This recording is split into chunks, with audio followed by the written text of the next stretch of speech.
addiction that pushes the person to further use.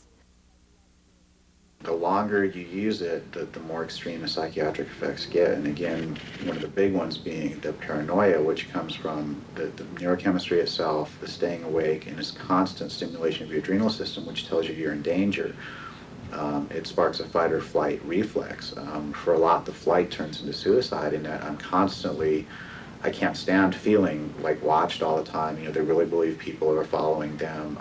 They will completely hallucinate things and people that aren't there. And just to escape the fear and the anxiety, suicide becomes an option. When you're coming down off meth, you are just so depressed. You just want to do anything to get yourself out of coming down. And I seriously just wanted to hang myself, you know, go get a knife, you know, razor blades, slit my wrist, something, just to die, you know. Just, my life felt like everything was crumbling down on me, and I just wanted to get out of it, you know. I really didn't want to live anymore. I was so depressed, and I knew I knew that there was no way that I could ever get off of it. I just figured that I was so like deep into it that there was no way I could get out, and life was pretty much hopeless. I'd already destroyed my life. I'd already destroyed my career plans and how my parents had viewed me, and I just wanted to die so bad. I didn't really want anything anymore.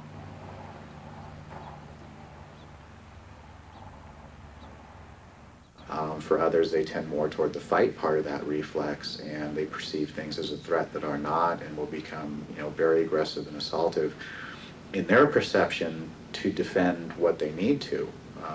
But to the outside world, it appears that they've become aggressively assaultive for no apparent reason whatsoever. Here's a girl who came from a very nice area in town, went to one of the better high schools in the county, which is predominantly middle and upper middle class kids. And her senior year in high school just got hooked up with some people doing methamphetamine and started on that downward spiral. Married a guy who was a parolee, several incidents of them shooting at each other, stabbing each other, doing strings of burglaries to get dope.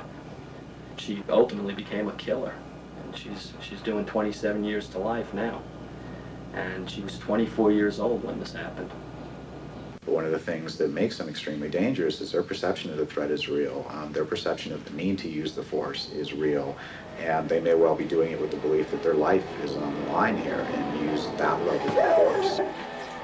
Habitual use of methamphetamine without exception will lead to prolonged states of psychotic behavior. A person using it consistently over a relatively short time will begin to behave like a paranoid schizophrenic. She went to score some methamphetamine about 10 o'clock in the morning in a very elite part of town, real nice neighborhood. It was a rented house. The people renting the house were dope dealers. She goes up and she knocks on the door and determines there's nobody home. Apparently goes into the garage and takes a screwdriver and a roofing axe and pries open the window. And once in the house, confronts a pregnant female. Apparently there was a blow that put the victim down to the ground. Strikes and bludgeons to death the pregnant woman while the victim was on the ground, striking her 45 times in the head with a roofing axe. There was also a bite mark on the shoulder. Every inch of the walls and carpeting was covered in blood. We were able to match bite marks, and this woman was lying on the floor with her brains literally out on the rug. If there's any kind of family psychiatric history of depression or bipolarity or anything like that, one of the things we know is that methamphetamine abuse is likely to trigger the onset of that. It may be something that would not have happened for years down the road, but methamphetamine definitely tends to bring whatever other psychiatric disorders there are to the forefront. You don't know what you're talking about. Man, calm down. Methamphetamine is becoming the most commonly abused substance fueling violent crimes in our country.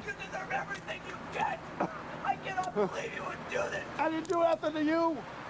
I hope they never let you out. They better never let me out. In some areas, over 80% of all domestic crimes committed are caused by meth addicts. The most innocent victims